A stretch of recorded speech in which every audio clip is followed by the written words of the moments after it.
Anne Boleyn, her execution for treason, and her political and religious upheaval. Written by Kelly Mass. Narrated by Doug Greene. Chapter 1. Who was Anne Boleyn? As King Henry VIII's second wife, Anne Boleyn ruled as Queen of England from 1533 till 1536. Her marriage and execution by beheading for treason and other criminal offenses made her an essential player in the political and religious chaos that identified the start of the English Reformation. Anne was the daughter of Thomas Boleyn, 1st Earl of Wiltshire, and his wife, Lady Elizabeth Howard. She got her education in Holland and France, mainly as a maid of honor to Queen Claude of France. Anne went to England in early 1522, meaning to wed her Irish cousin James Butler, 9th Earl of Ormond.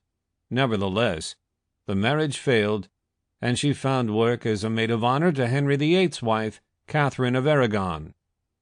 Anne was secretly betrothed to Henry Percy, son of Henry Percy, 5th Earl of Northumberland, in early 1523, but their engagement was aborted when the Earl refused to support them. In January 1524, Cardinal Thomas Wolsey opposed the match, and Anne was returned to Hever Castle. Henry VIII started his courtship of Anne in the month of February or March 1526.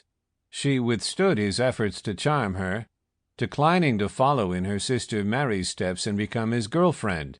Henry quickly focused his exertions on having his marriage to Catherine annulled so that he might wed Anne.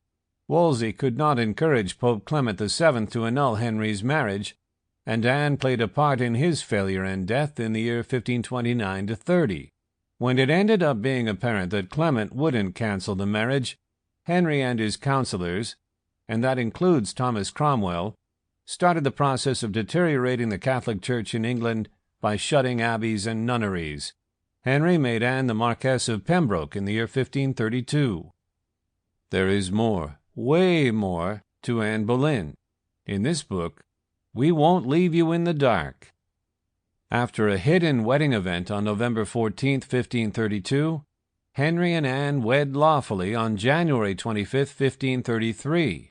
Thomas Cranmer, the freshly designated Archbishop of Canterbury, announced Henry and Catherine's marriage null and void on May 23, 1533, and Henry and Anne's marriage legal 5 days later. Clement excommunicated Henry and Cranmer quickly after. The first rupture between the Church of England and Rome took place due to this marriage and these excommunications. Sample complete. Ready to continue?